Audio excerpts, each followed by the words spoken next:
कल कहाँ तक पढ़े थे हम लोग? बताइए, कल का लास्ट टॉपिक क्या था?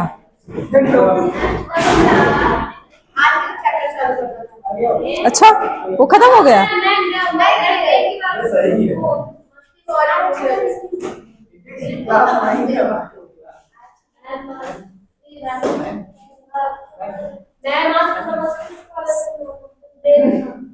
अच्छा, आज देखना है सेंट्रल नर्वस सिस्टम। आपकी एनसीईआरटी में दिया गया है ना, सेंट्रल नर्वस सिस्टम, इसके बारे में देखेंगे। तो पहले देखेंगे नर्वस सिस्टम को कितने पार्ट्स में डिवाइड किया गया।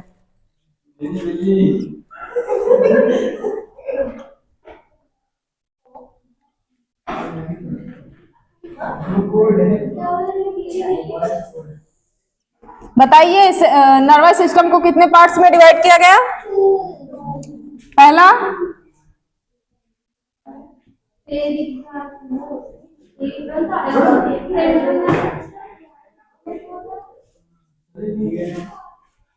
और दूसरा है पेरिफेरल नर्वस सिस्टम।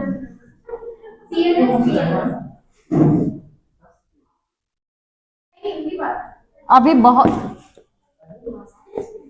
एकदम सीरियस बैठो तुम लोग। अभी पूछ रहा है ना क्वेश्चन, यहीं बुला के पूछेंगे तुम लोगों से क्वेश्चन।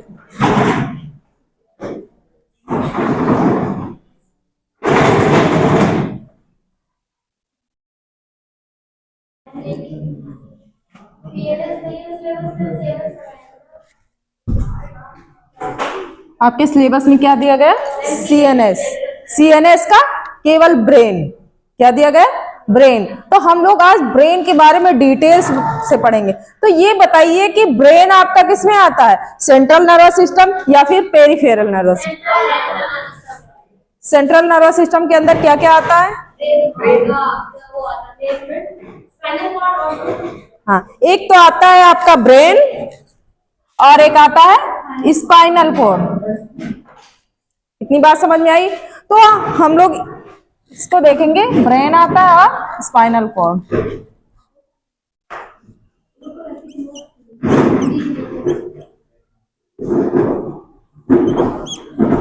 ब्रेन होता क्या है? आप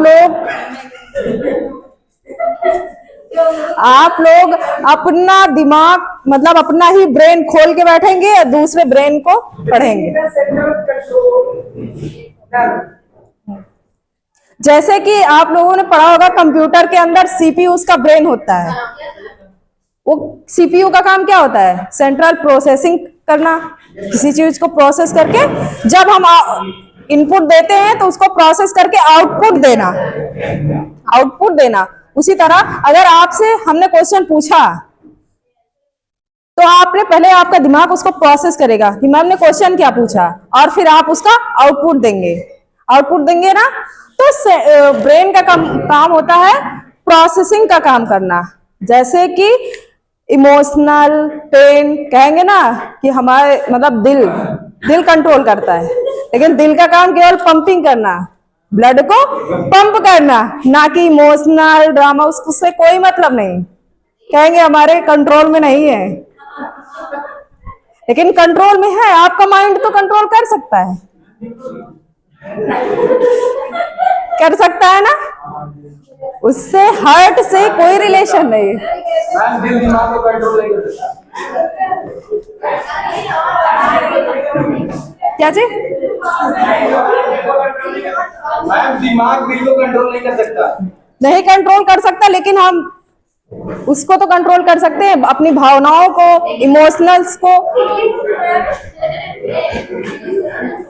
समझ में आया?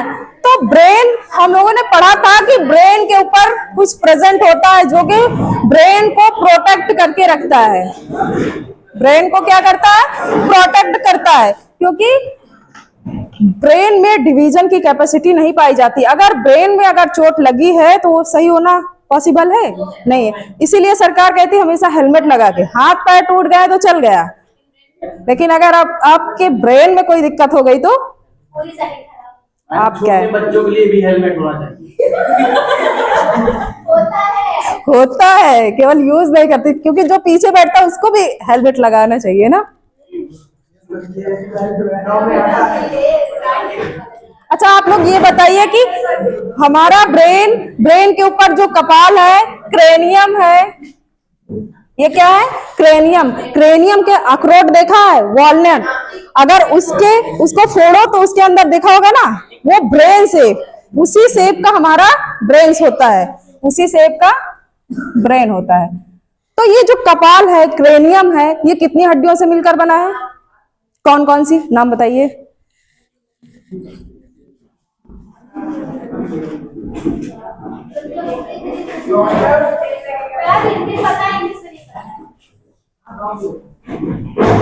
फ्रंटल, और एक तो फ्रंटल हो गया, दूसरा मध्य मस्तिष्क। मस्तिष्क के पार्ट नहीं पूछ रहे हैं।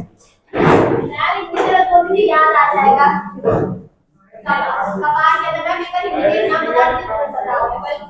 अरे रोज तो दुनिया दा करके है वो। फ्रंटल हो गया, पेराइटल हो गया, और तीसरा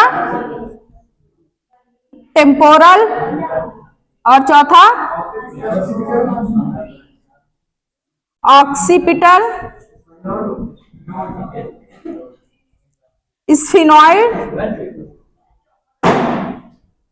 और इथमॉइड। ये एक बार पढ़ा चुके तुम लोगों को। अब ध्यान से रखना, टोटल हमारी 8 हड्डियां हैं।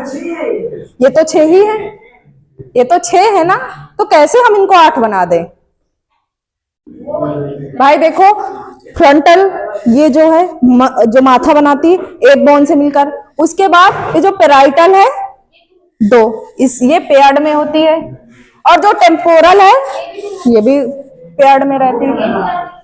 ऑक्सीपिटल पीछे रहती है, जो कि स्पाइनल कॉर्ड से ब्रेन को जोड़ती है, और स्फिनॉइड इसी के अंदर प्रेजेंट होती है, इथमॉइड जो बेस बनाती है।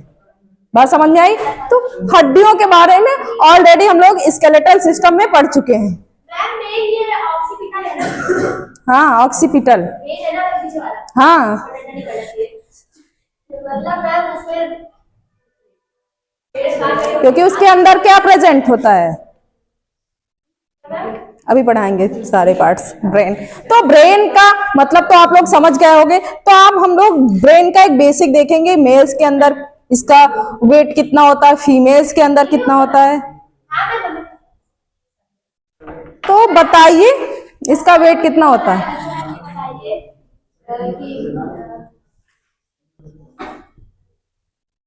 मेल्स के अंदर कितना होता है?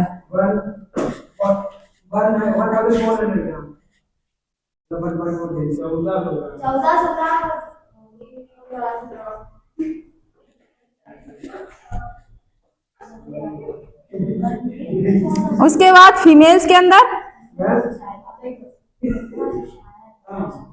मैम 1100 नहीं होता है, 1250 होता है, 1250 है मैम, कम दीजिए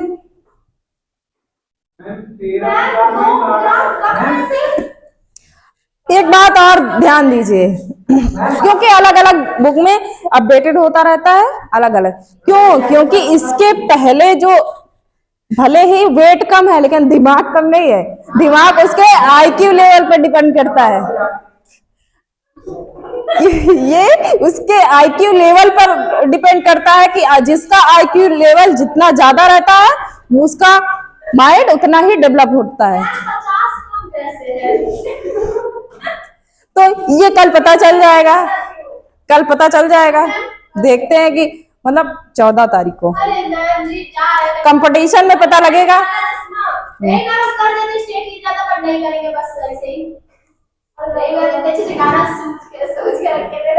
किस लिए नहीं करोगे?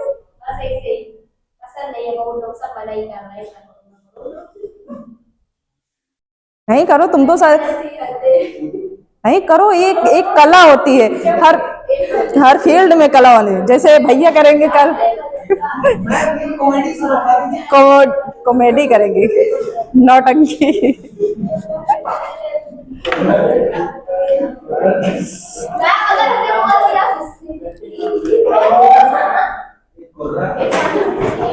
और चाइल्ड के अंदर, बच्चे के अंदर कितना रहता है?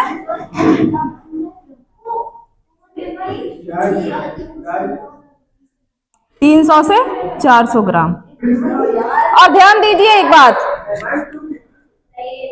अरे अलग अलग वेरी करता है, नॉर्मल।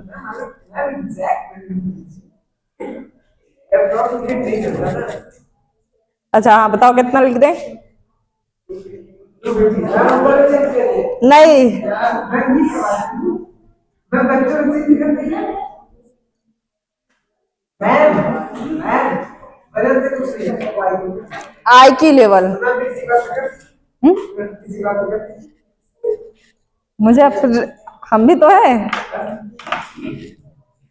तो ध्यान दीजिए, कहा जाता है कि जैसे लैमार्क ने कहा था कि जिस ऑर्गन का यूज आप ज्यादा करेंगे, वो लैमार्क ने कहा, क्या कहा था?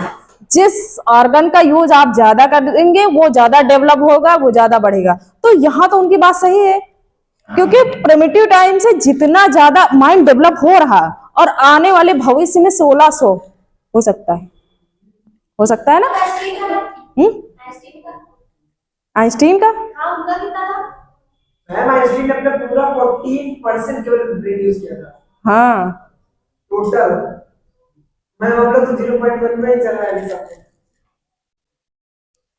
तो सुनो इधर, तो उनका ब्रेन का वजन से मतलब नहीं है, IQ लेवल से मतलब है। IQ level, IQ level Hindi में कहेंगे बुद्धि लब्धि। क्या कहेंगे? बुद्धि लब्धि। मैम क्या लिख रहे हैं, देख लो। जिनका 90 से 110 होता है, ये सामान्य होते हैं, सामान्य जैसे तुम लोग। और जब 110 से 130 तक आते हैं, वे उत्कृष्ट होते हैं, मतलब थोड़ा सा इंटेलिजेंट। और जो 140 से ज्यादा होते हैं, वो प्रतिभाशाली होते हैं। तो आप लोग कहाँ से, तुम्हारा IQ लेवल कितना है? अच्छा, ब्रेन के बारे में देखो ना, टाइम हो जाएगा। तो इसका शेप कैसा रहता है? शेप की बात की जाए, वॉलनट लाइक।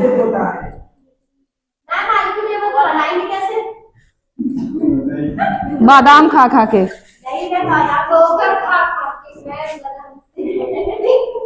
इतनी बात समझ में आई? और लोकेशन, अगर ब्रेन की लोकेशन देखा जाए, तो ब्रेन की लोकेशन और जो ह्यूमंस का ब्रेन रहता है, वो अदर ऑर्गेनिज्म की कंपैरिजन में सबसे डेवलप्ड रहता है ना। तो इसकी लोकेशन की बात की जाए तो कहाँ प्रेजेंट रहता है? गुडनो में वीडियो बन रहा है। होता होगा ना, आप किसी वजह से बोल रहे हैं। ये कितना तुम्हारी गलमान है भैया। अभी बोल सकते हो, चुप, एकदम चुप। अभी क्वेश्चन पूछ रहे हैं, आप खड़े हो पहले। मेरे पास एक पर्चे का दिमाग है।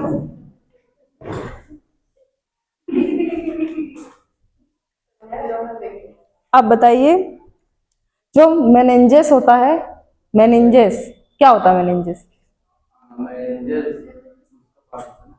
किसका पास? ईयर का। मेनिंजॉइड क्या होता है? अच्छा, ये चीज तो हमने वर्ड बताया है, मेनिंजॉइड। बताओ इधर। अब अगर नहीं बता पाए तो क्लास में इधर खड़ा कर देंगे तुम, और हाथ ऊपर खड़े रहो।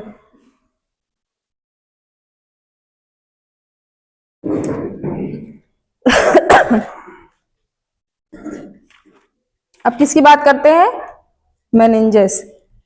ब्रेन क्या है? एक सेंट्रल प्रोसेसिंग यूनिट है। बैठ जाओ। इसका मतलब तुम्हारा घुटनों में ही है। आज तो साबित हो गया कि तुम्हारा दिमाग घुटनों में ही है।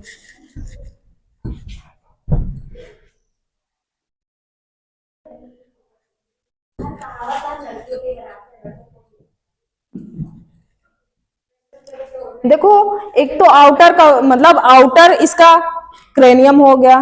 क्रेनियम 8 हड्डी से मिलकर बना हुआ है, एकदम रिजिड, एकदम टाइट रहता है, जो कि ब्रेन को टोटली सपोर्ट करता है। क्या करता है? सपोर्ट। बाय चांस अगर हमारे क्रेनियम को मतलब एक्सीडेंट हो गया, हमारे क्रेनियम फट गया, कैसे भी हुआ, टूट गया, तो क्या होगा? उसके अंदर एक लेयर प्रेजेंट होती है। क्या प्रेजेंट होती है? लेयर प्रेजेंट होती है, जिसको क्या, मेम्ब्रेन प्रेजेंट रहती है, जिसको क्या कहते हैं? मेनिनजॉइड, मेनिंजेस। क्या कहेंगे? मेनिंजेस।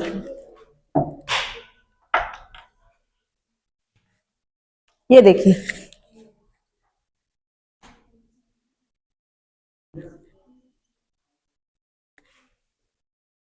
ऐसे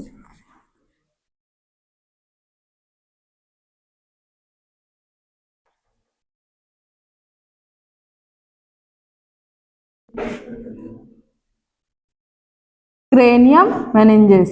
इतनी बात समझ में आई? Cranium meninges. तो क्या होता है? पहले तो एक डायग्राम बना रहा है, इसको ध्यान से देखो।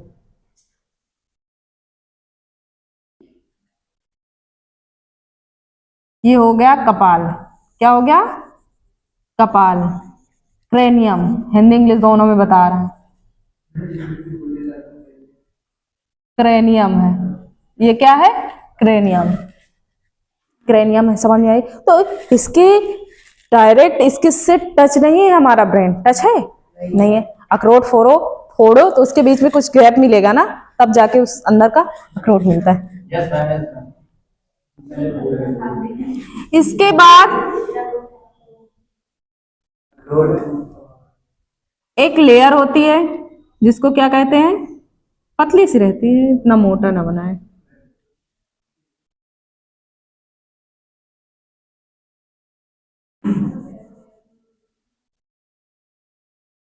इसको कहेंगे ड्यूरा मैटर मेम्ब्रेन। क्या कहेंगे? Dura mater. मतलब मेनिंजेस जो है ये भी 3 मेम्ब्रेन से मिलकर बना है।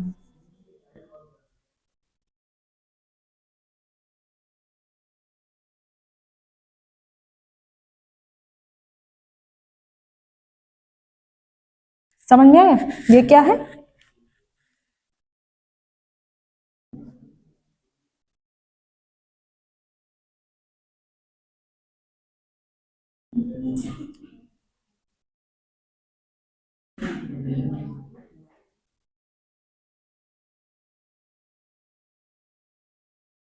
Dura mater membrane. इतनी बात समझ में आई?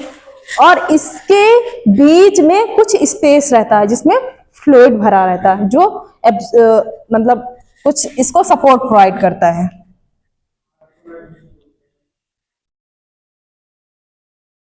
इसके बाद एक मेम्ब्रेन रहती है, जिसको क्या कहते हैं?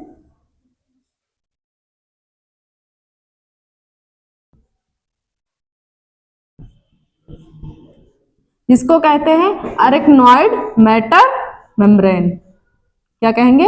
Arachnoid matter membrane.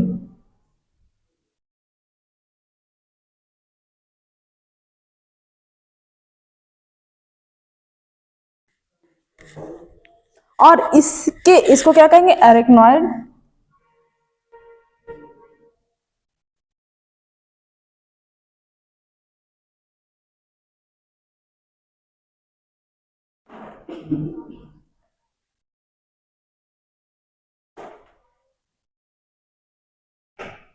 और इसके बीच में भी कुछ स्पेस रहेगा। उसके बाद क्या प्रेजेंट रहेगी?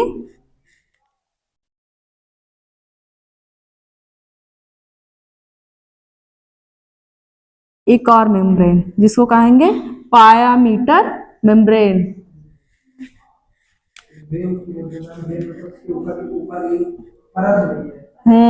इसके बाद हमारा ब्रेन प्रेजेंट। पिया मीटर या पाया मीटर का? पाया मीटर। हाँ, समझ में आया? और इसके अंदर नीचे प्रेजेंट है हमारा ब्रेन। सोच लो, इतने अंदर प्रेजेंट। मैम इसको ये भी कहते हैं इनर लेयर ऑफ दी वो इनर लेयर हाँ और जो कनेक्ट करती है ब्रेन को ब्रेन को। ब्रेन और इसके अंदर प्रेजेंट होता है हमारा ब्रेन। क्या प्रेजेंट रहता है? ब्रेन। इतना समझ में आया सबको? इसके अंदर क्या प्रेजेंट रहता है? ब्रेन। ब्रेन बहुत अंदर रहता है। इसको हम लेयर लिखेंगे मेम्ब्रेन, क्योंकि तीनों मिलकर मेम्ब्रेन बनाएंगे ना, इसको हम लेयर लिखते हैं, ज्यादा सही रहेगा।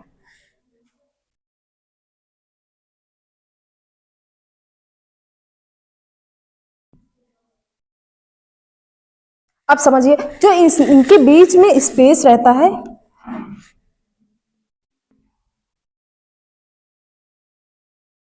इसे कहेंगे सब ड्यूरल स्पेस। क्या कहेंगे? ये जो स्पेस है सब ड्यूरल स्पेस। उसके बाद में जो ये स्पेस रहता है इसको क्या कहेंगे? सब एरेक्नॉइड स्पेस।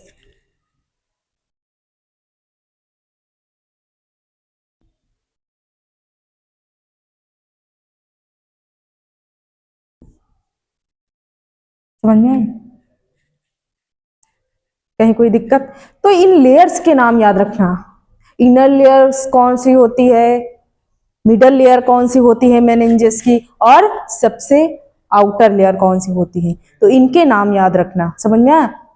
और मेनिंजेस क्या होता है? तो एक बीमारी के नाम सुना होगा, बीमारी का, मेनिंजाइटिस।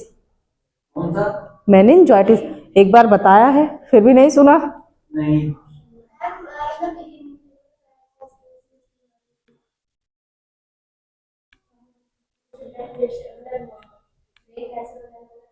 नहीं, ये ब्रेन से रिलेटेड। ब्रेन क्या करता है? ब्रेन को ज्यादा छेड़खानी हुई, वो काम नहीं करता, या फिर देखो अधिक चोट लगने से क्या होता है, आदमी कोमा में चला जाता है। तो समझ में? तो ये गंभीर बीमारी है। तो मेनिंजाइटिस जब आपके क्रेनियम से चोट, इंजरी या फिर किसी वायरस, बैक्टीरिया के कारण जब इस मेम्ब्रेन में इंफेक्शन होता है, तो कौन सी बीमारी होती है? Meningitis disease. लिख दे नाम, डिजीज का नाम याद रखना।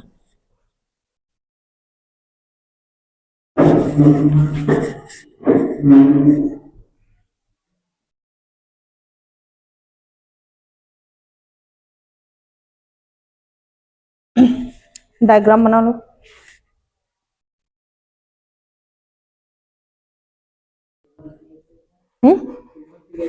क्या चीज?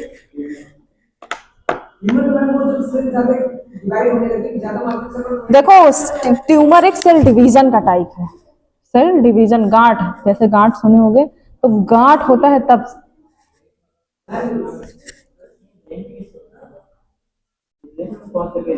देखो ब्रेन में कैंसर पॉसिबल नहीं है, तो ब्रेन में हो जाता है। क्या होता है कि इसमें जब सेल्स डिवाइड होने लगती है, इंजरी हुई, कोई इंजरी हुआ और सेल्स डिवाइड होने लगे, तब वो गांठ का रूप ले लेंगे, और वो गांठ क्या होती है? ट्यूमर होती है।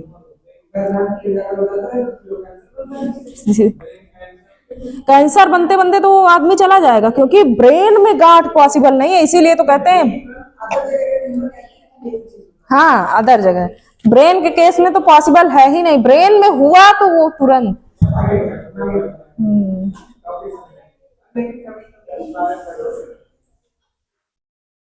सही टाइम पर इलाज।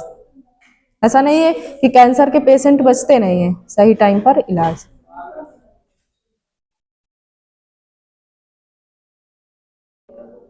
आप देखेंगे कि हमारे ब्रेन्स को कितने टाइप से, मतलब कितने पार्ट्स में डिवाइड किया गया है। हाँ आप बताइए सानिया।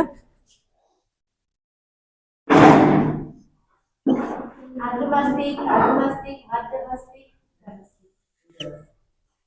ये मस्तिष्क के प्रकार हैं, ब्रेन के प्रकार हैं। चलो हम तुम्हारा कहना ही लिख देते हैं। ये हम अंग्रेजी और वो तुम्हारे जो दोस्त थे कल अंग्रेजी पढ़ के भाग गए क्या? हैं? बेकार, समझ में नहीं आता था क्या? बोल रही थी क्या? कल बोल रही थी क्या कि समझ में नहीं आया? मेरी सानिया दीदी आप कोचिंग जाएंगी?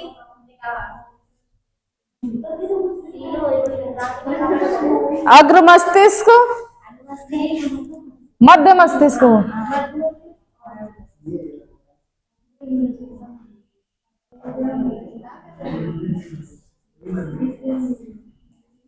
और क्या है? पश्चिम मस्तिष्क।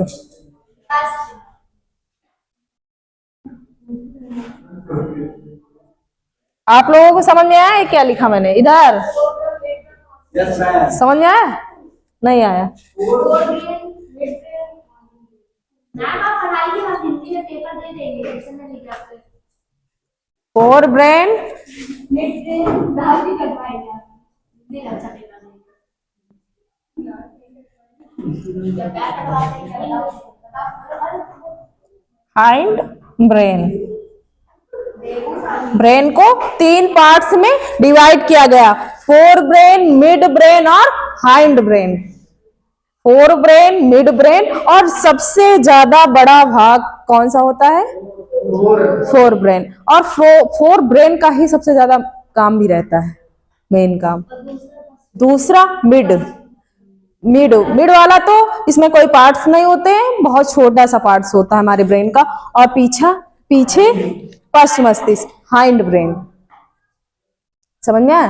तो हाइंड ब्रेन के 3 पार्ट्स होते हैं। इनके कितने पार्ट्स होते हैं हम लिखे दे रहे हैं। फोर ब्रेन को फर्दर कितने टाइप्स में डिवाइड किया गया बताइए, कोई बताएगा? सबसे बड़ा भाग जो आप लोग देखते हैं फोल्डेड स्ट्रक्चर, कभी कहीं डायग्राम बना है या फिर टीवी वगैरह में देखा होगा, एक फोल्डेड स्ट्रक्चर ऊपर रहता है ब्रेन का। जब खोलो अखरोट देखा होगा ना, फोल्डेड रहता है, तो क्या कहते हैं? इसके अंदर सेरिब्रम कहते हैं। और सबसे बड़ा भाग होता है ब्रेन का, हाँ, सेरिब्रम।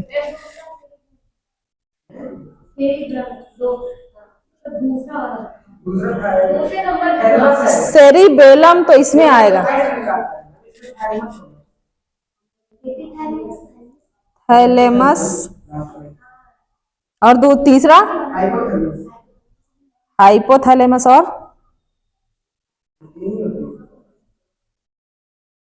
होते और भी हैं, लेकिन एनसीईआरटी में 3 ही दिए गए, लेकिन हम और भी बताते हैं।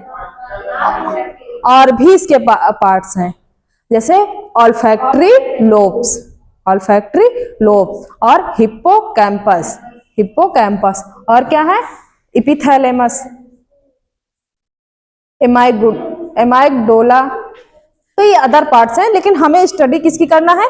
सेरिब्रम की, थैलेमस की, हाइपोथैलेमस। और इसके कोई पार्ट्स होते नहीं है, इसके कोई भाग होते नहीं, इसका एक ही भाग है मिड ब्रेन। और इसका क्या काम है वो हम अभी देखेंगे, इसका वर्क। हाइंड ब्रेन में भी 3 पार्ट्स होते हैं, कौन कौन से? सेरिबेलम। कंफ्यूज मत होना, जैसे क्वेश्चन आ गया सेरिब्रम, वो क्या कहते हैं, आदमी जो चक्कर आते हैं, इसी कारण आता है। जो दारू पीने में घूमता है, हाँ, यही कारण है। अभी सबके फंक्शन लिखवाएंगे हम, सबके फंक्शन लिखवाएंगे कि पेन हुआ, दर्द हुआ, क्या चीज भाई, इसके नाम तुम सर्च कर लो।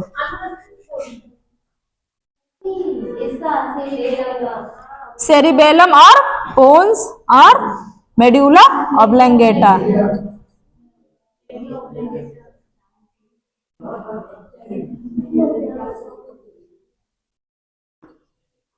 एक और बात जो कि क्वेश्चन नीट में पूछा गया, हाँ, लिखा तो मेड्यूला कि स्टेम किसे कहते हैं? अभी आपने देखा होगा कभी? अच्छा, प्लांट के अंदर स्टेम जड़ को कहते हैं, और फिर रूट किसको कहते हैं?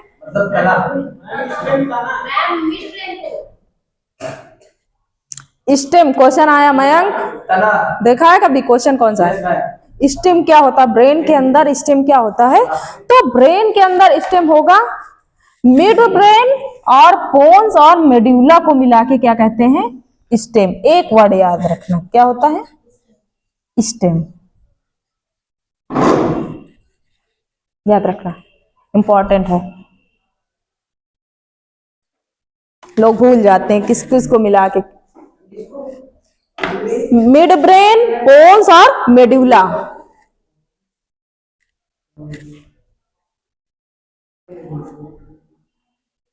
अच्छा ये बताइए कि हम बॉडी किससे बनी हुई? सेल से मिलकर बनी हुई पूरी बॉडी। तो हमारा ब्रेन भी सेल से मिलकर बना हुआ। कौन सी सेल से? जैसे कि हमारी बॉडी में क्या ब्लड है, वो भी सेल से मिलकर बना, WBC, RBC। तो ब्रेन भी किसी सेल से मिलकर बना है ना? बताइए। कंफ्यूज हो गए, इतने दिन से पढ़ रहे हैं, कंफ्यूज हो गए तुरंत। अरे न्यूरॉन्स है क्या? न्यूरॉन्स है क्या? न्यूरॉन्स एक सेल है, लार्जेस्ट सेल है। और हमारा ब्रेन और स्पाइनल कॉर्ड किससे बना है? न्यूरॉन से मिलकर। तो भूलना मत कि किस सेल से मिलकर। आप कंफ्यूज हो जाओ कि सेल कौन सेल से मिलकर बना हुआ है। इतनी बात सबको समझ में आई? क्या हुआ? क्या चीज?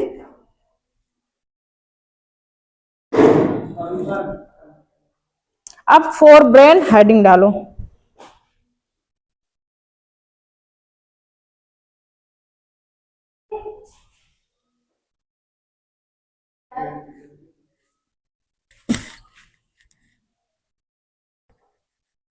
क्या है मेनिंजेस?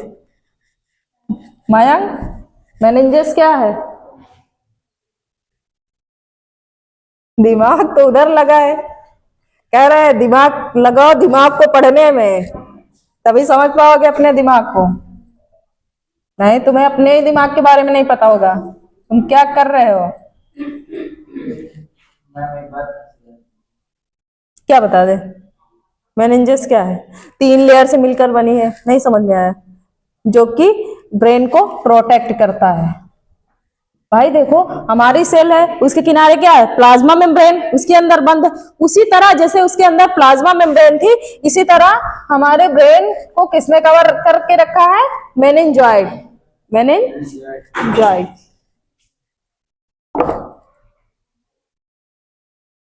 फोर ब्रेन, हम बात करेंगे किसकी? फोर ब्रेन की।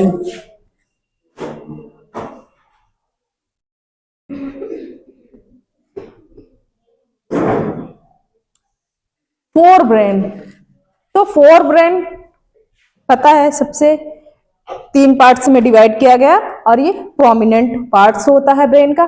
कौन सा पार्ट्स होता है? प्रोमिनेंट। और इसके अंदर हम पढ़ेंगे सेरिब्रम को। किसको पढ़ेंगे? सेरिब्रम।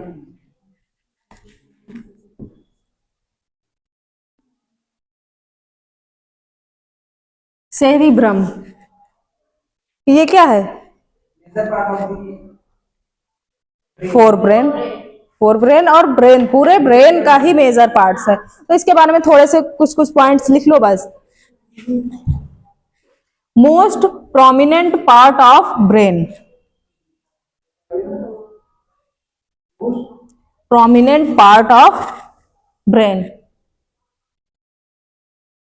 और हाँ, आपने देखा होगा, कभी भी देखा होगा, तो ब्रेन 2 पार्ट्स में डिवाइड आपको देखने को मिलता है ना। वो कौन सा पार्ट होता है? वही होता है सेरिब्रम। ऐसे ऐसे मतलब ऐसे बना रहता है ऐसे, और 2 ऐसे गोला रहता है, और इससे जुड़े रहते हैं नहीं, ऐसा 2 हेमिस्फीयर में डिवाइड रहता है। लिखो।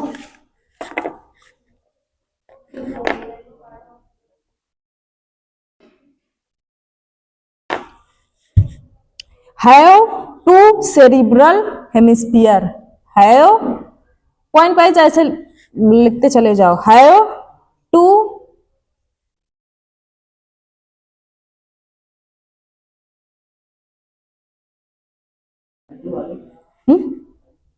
Have 2 cerebral hemisphere. 2 2 लिखना। हाँ 2, TO मत लिखना, 2। दो सेरिब्रल हेमिस्फीयर।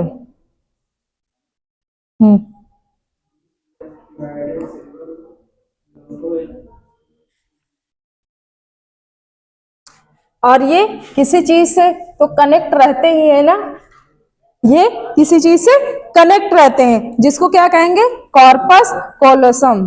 क्या कहेंगे, कॉर्पस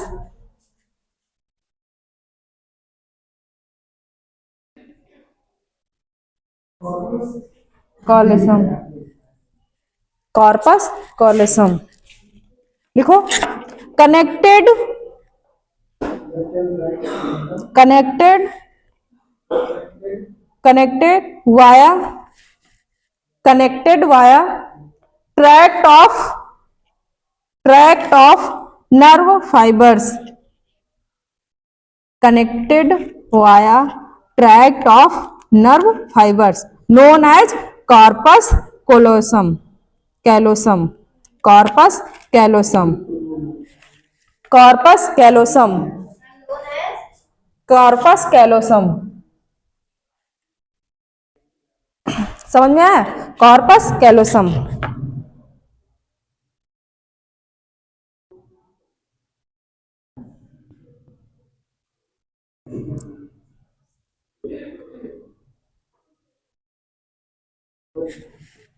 तो इसका स्ट्रक्चर कैसा रहता है, ऐसे फोल्डेड स्ट्रक्चर रहता है ना।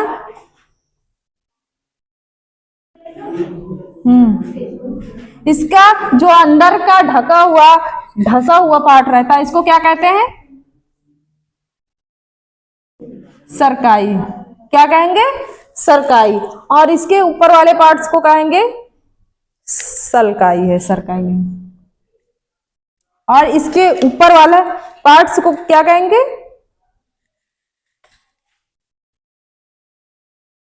अजीब अजीब नाम, गिरी। हाँ, समझ में आया। और इसमें क्या रहता है, एक्सॉन के वो मतलब न्यूरॉन्स के 2 पार्ट्स होते हैं, एक उसकी सेल बॉडी होती है और दूसरा, एक सेल बॉडी हो गई, डेंड्राइट्स हो गए, और दूसरा एक्सॉन। तो यहां पर इसके सेल बॉडी प्रेजेंट रहती है।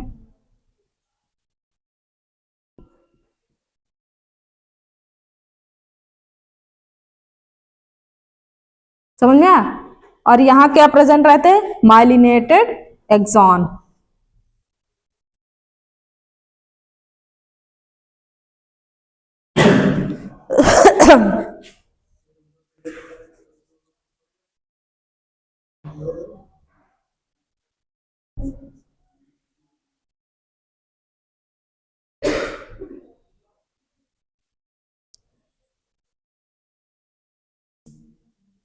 माइलिनेटेड एक्सॉन, बात समझ में आई। और ये क्या होते हैं, सेरिब्रम फोल्ड। समझ में आ गया ना, नाम याद रखना।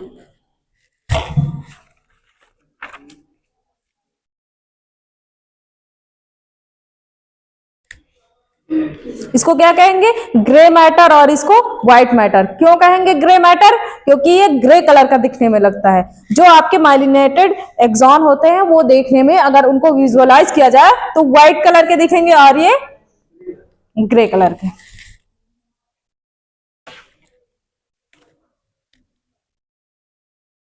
इनमें क्या रहता है, ग्रे मैटर आउटसाइड रहता है और व्हाइट मैटर इनसाइड। मान लो क्वेश्चन पूछ लिया जाए, ऐसे हम लिखे दे रहे हैं, नहीं तो कंफ्यूज हो जाओगे।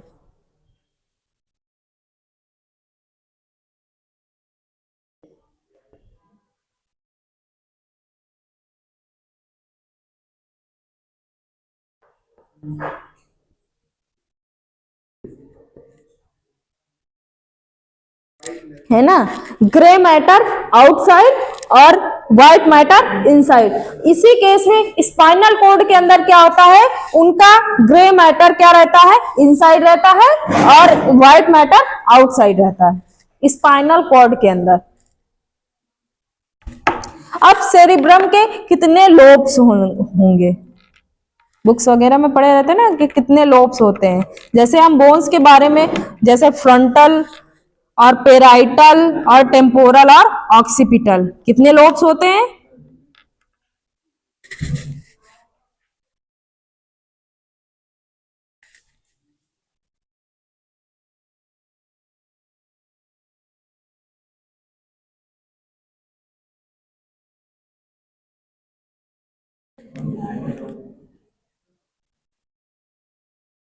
पहला कौन सा होगा?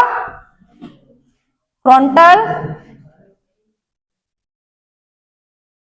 और दूसरा parietal,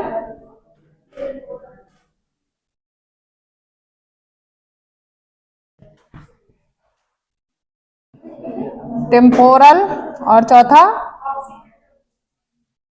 occipital.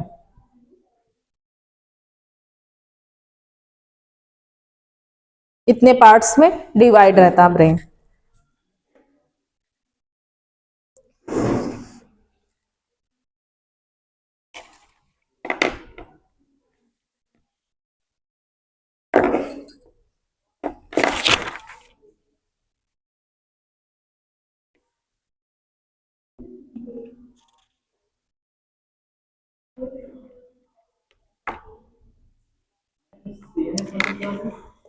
Central nervous system,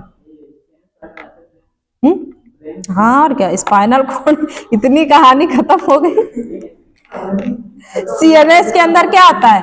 brain आता है और स्पाइनल कॉर्ड आता है, और बाकी जितनी बॉडी में न्यूरॉन्स होती हैं वो सब किससे मिलकर बनी है? Peripheral nervous system. केवल ब्रेन और स्पाइनल कॉर्ड को हटा के और सब peripheral nervous system.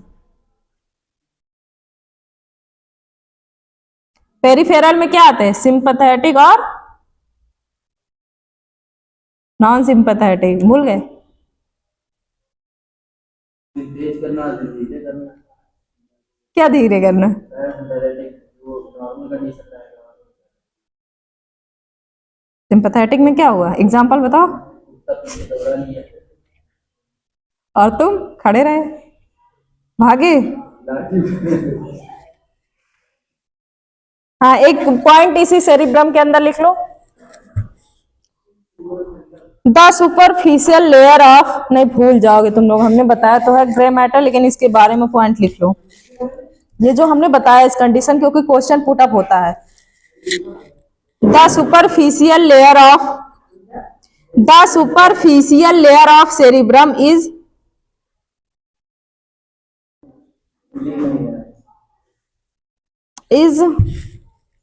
Grey matter.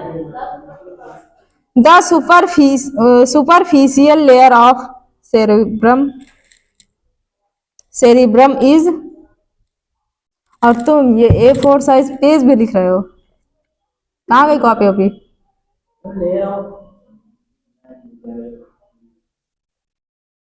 Layer of cerebrum is grey matter.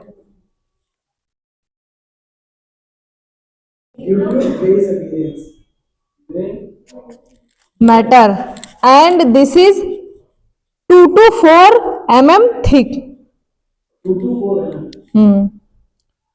2 to 4 mm thick called cerebral cortex। क्या कहेंगे इसको? Cerebral cortex. और कितना थिक रहता है? 2 to 4 mm, 2 से 4 mm।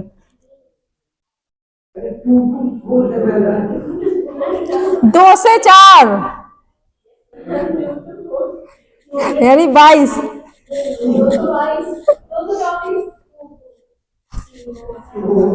ये कहते मतलब कि तुम लोगों का ब्रेन डेवलप होने लगा ना, अभी से रिजल्ट आने लगा। थिक कॉल्ड सेरिब्रल कॉर्टेक्स लिखा है, सेरिब्रल कॉर्टेक्स नहीं, उसी में क्या कहेंगे इसको? Called cerebral cortex contain billions of neurons. सोच लो, billions of neuron, contain billions of neuron. आपके पूरे ब्रेन के अंदर कितने 100 बिलियंस ऑफ न्यूरॉन्स हैं? सोच लो, पूरे ब्रेन में 100 बिलियंस ऑफ न्यूरॉन्स प्रेजेंट होते हैं।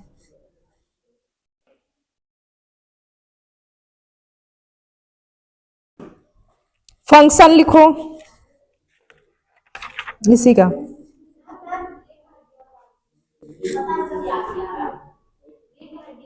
अभी और हड्डी नहीं लिखाए थे, और क्या लिखाए थे? टांग लिखाए थे। वही हमने बताया था बिटिया रानी। अभी इससे पहले फ्रंटल बोन, कुछ तो इंग्लिश पढ़ना पड़ेगा ना।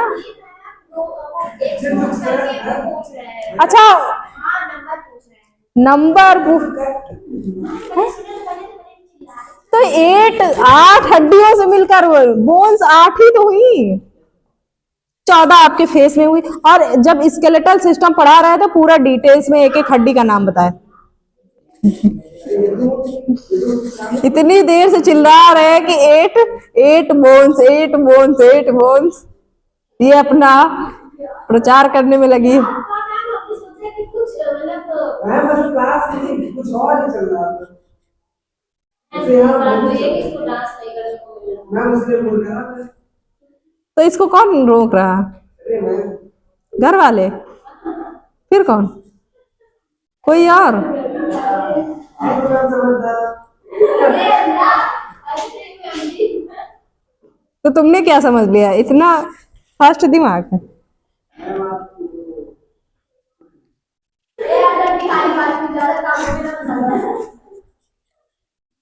चलो इसके आगे कल लिखवाएंगे, इसके आगे कल लिखवाएंगे फंक्शन ऑफ सेरिब्रम, सेरिब्रम कल लिखवाते हैं।